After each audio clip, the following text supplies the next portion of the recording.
Alamgir take media চ্যানেলে সবাইকে স্বাগতম। আসসালামু আলাইকুম সম্মানিত শিক্ষকবৃন্দ, অনারেবল ভিউয়ার্স। আজকের ভিডিওতে থাকছে শিক্ষণ ঘাটতি দূরীকরণে বিদ্যালয় ভিত্তিক কর্ম পরিকল্পনা 2025 এর পঞ্চম শ্রেণীর ইংরেজি বিষয়ের শিক্ষণ ঘাটতি দূরীকরণে গৃহীত পদক্ষেপ। আপনি কিভাবে পদক্ষেপ গ্রহণ করবেন এবং সেটা শিক্ষার্থীদের মধ্যে কোন কৌশলে প্রয়োগ করবেন, এই নিয়ে সাজানো হয়েছে সম্পূর্ণ ভিডিওটি। আশা করছি সম্পূর্ণ অংশটুকু মনোযোগ দিয়ে শুনবেন এবং দেখবেন। তাহলে চলেন আমরা মূল ভিডিওতে চলে যাই। এই হচ্ছে সেই ছক। দেখেন এখানে রয়েছে শিক্ষণ ঘাটতি দূরীকরণে বিদ্যালয় ভিত্তিক কর্ম পরিকল্পনা 2025 শ্রেণী পঞ্চম বিষয় ইংরেজি। মোট শিক্ষার্থী 56, মূল্যায়িত শিক্ষার্থী 53, মোট কর্মদিবস হচ্ছে 50। এখানে দেখেন মূল্যায়নের ক্ষেত্র, উপক্ষেত্র, শিক্ষণ অবস্থা, সংখ্যা, সময়, গৃহীত পদক্ষেপ, কৌশল। দেখেন এখানে মূল্যায়নের ক্ষেত্র রয়েছে 3টি: স্পিকিং, রিডিং এবং রাইটিং।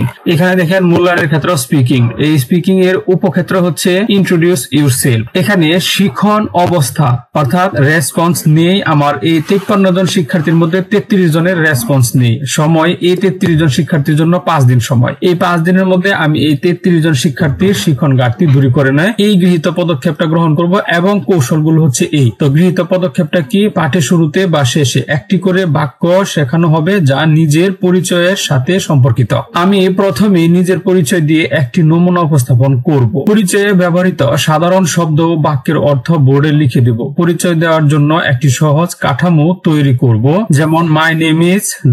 এখানে আই এম ...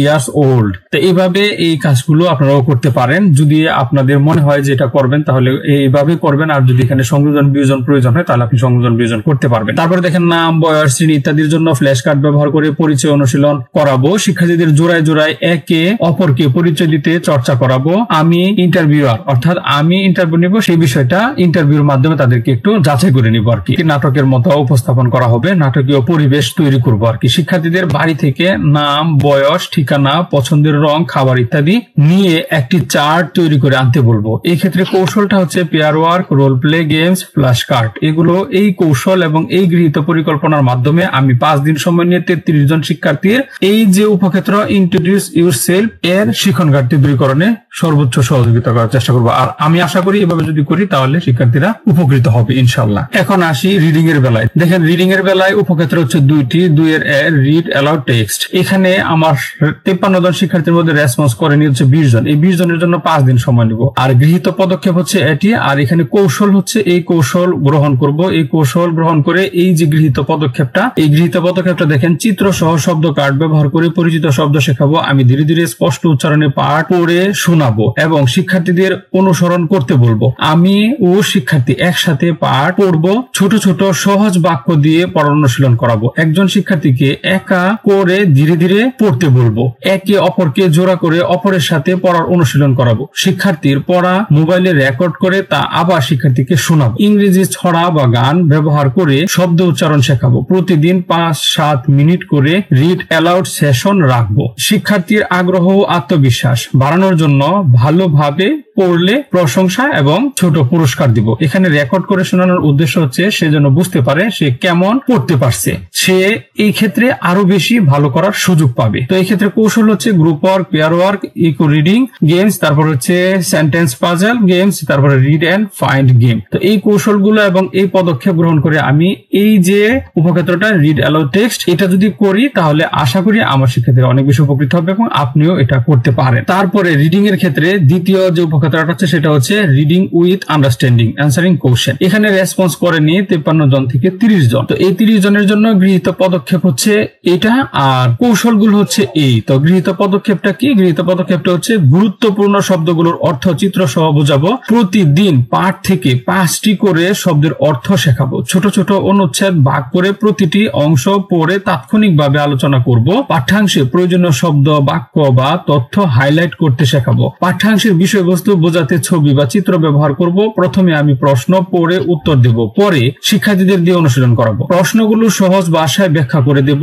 দল গঠন করে আলোচনার মাধ্যমে প্রশ্ন উত্তর অনুশীলন করাবো। হো, what, when, where, how type প্রশ্নের নিয়মিত অনুশীলন করাবো। শিক্ষার্থীদের শব্দ ভান্ডার লেখার জন্য আলাদা খাতা রাখতে বলবো। প্রতিদিন একটি করে WH কোশ্চেন পাংচুয়েশন শেখাবো এবং ধাপে ধাপে নির্দেশনা দিয়ে শেখাবো। প্রতিদিন 3টি শব্দ বানান করে শেখাবো, প্রয়োজনে অতিরিক্ত সময় দিয়ে শেখাবো। এই ক্ষেত্রে দেখেন কৌশল হচ্ছে group work, pair work, Bingo game, sentence sorting games. তো এই কৌশলগুলো এবং এই পদক্ষেপটা গ্রহণ করে যদি আমি আমার এই 30 জন শিক্ষার্থীকে নিয়মিত অর্থাৎ চর্চা করি 7 দিন, তাহলে আশা করছি এখান থেকে ভালো একটা রেজাল্ট আসবে ইনশাআল্লাহ। তারপরে দেখেন চলে আসি রাইটিং এর ক্ষেত্রে। রাইটিং এর ক্ষেত্রে উপক্ষেত্র হচ্ছে 3টি। এখানে প্রথমটি হচ্ছে নেম অফ দা মান্থ। দেখেন এখানে 22 জন শিক্ষার্থী রেসপন্স করেনি, তাদের জন্য 5 দিন সময় রেখেছি। দেখেন ইংরেজিতে মাসের নামগুলো রঙিন চার্ট শ্রেণীকক্ষে টানিয়ে রাখবো। মাসের নাম সম্বলিত ছন্দ বা গান ব্যবহার করে শেখাবো। প্রতিটি মাসের নাম লেখার আলাদা ফ্ল্যাশ কার্ড দিয়ে পরিচিত করাবো। প্রথমে 3টি মাস, এভাবে ধাপে ধাপে বাকি মাসগুলো শেখাবো। মাসের নামগুলোর বানান প্রতিদিন 3টি করেই লিখে অনুশীলন করাবো। ক্যালেন্ডার থেকে মাসের নাম শনাক্ত করা এবং পড়ার অনুশীলন করাবো। ছোট ছোট দলে ভাগ করে মাসের নাম সাজানোর প্রতিযোগিতা করাবো।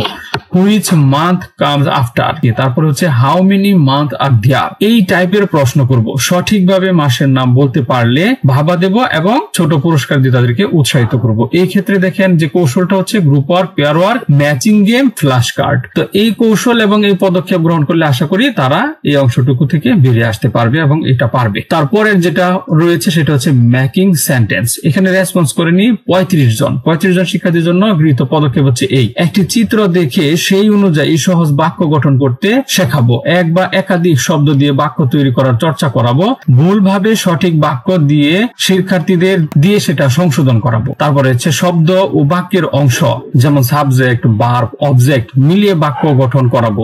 একটি শব্দ দিয়ে কয়টি ভিন্ন বাক্য গঠন করা যায় তা নিয়ে বাক্য গঠন খেলাবো। 2 জন শিক্ষার্থীকে একসাথে বসিয়ে একে অপরের সাথে বাক্য তৈরি অনুশীলন করাবো। প্রতিদিন একটি নতুন শব্দ দিয়ে একটি বা 2টি বাক্য লেখার চর্চা করাবো। তো এইভাবে এখানে হচ্ছে কৌশল হচ্ছে গ্রুপ ওয়ার্ক, পেয়ার ওয়ার্ক, তারপর হচ্ছে line up game, flash card, rich, matching card games. ঠিক আছে, এই যে কৌশল এবং এই পদক্ষেপ গ্রহণ করলে আশা করছি মেকিং সেন্টেন্সের যে সমস্যাটুকু রয়েছে 35 জন শিক্ষার্থী এটা দূর হয়ে যাবে। তারপর রাইটিং এর ক্ষেত্রে সর্বশেষ সেটা হচ্ছে অ্যাক্টিভিটিস ইন ফ্রি টাইম, অর্থাৎ ফ্রি টাইমে তারা কি ধরনের কাজ করে এর উপর 5টা বাক্য লেখার কথা। এখানে তারা 25 জন শিক্ষার্থী রেসপন্স করতে পারেনি। এজন্য তাদের যে পদক্ষেপ সেই পদক্ষেপটা হচ্ছে অবসর সময়ে কাজের ছবি যেমন ড্রয়িং, প্লেইং, রিডিং দেখিয়ে আলোচনা করাবো। তারপর হচ্ছে অবসর সময়ে সাধারণ কাজের শব্দ তালিকা যেমন প্লে, সিং, রিড এটসেট্রা তৈরি করে শেখাবো। কাজের নাম ও ছবির মিল খোঁজা খেলায় অংশগ্রহণ করাবো। What do you do